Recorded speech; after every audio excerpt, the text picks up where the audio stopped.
We've moved on the Sisters Ranger District now a little further to the north, and we're along Jack Creek in a much cooler and moister environment. And I've got here a sample of western larch. There's quite a bit of larix here in this area. Now if you look right here, you can see what a healthy spray of larch leaves or needles should look like this time of year. Actually, we do see just a tiny little bit of pathology. But if you look at the other needles here, we see they're all kind of white, empty looking and hollow on the tips and no longer green, right? So there's clearly something going on in this larch. Then we can look at this tree here, which is also a larix, and the foliage that I just showed you was from about 30 meters away, growing on a roadside. This tree is severely impacted, and we see that all its needles are mined or hollowed.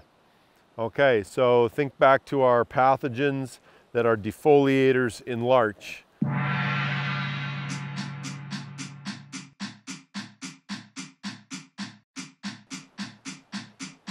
Most of you have probably arrived at the conclusion this must be larch casebearer, and it is in fact larch casebearer.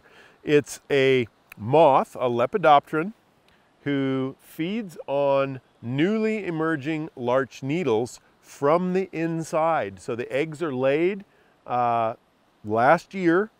Those eggs hatch and the larvae burrow into the needle where they overwinter.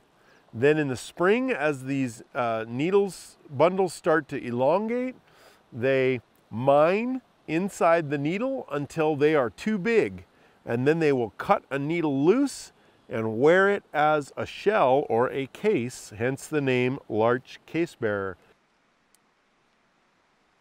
And this particular tree I've been visiting for a number of years and has always had some casebearer on it. This year, by far, it is the worst I've ever seen. And there is foliage on this tree. If we look to the interior, we see foliage that is relatively uninfected down low here, but everything up high here is severely impacted. Now, is this going to kill the larch? Unlikely. It is going to slow this larch's growth tremendously, and we may find that this larch just sort of sits here as a stunted roadside tree, getting constantly reinfected until the wasps find it. And if we can get the agathis or chrysocharis wasps to find this particular tree and begin parasitizing, these case bearers will not complete the life cycle, and this tree will at some point be vibrant and green like most of the larches in the neighboring area. Why this particular larch is so badly impacted, I don't know, but it has been getting worse over the last several years.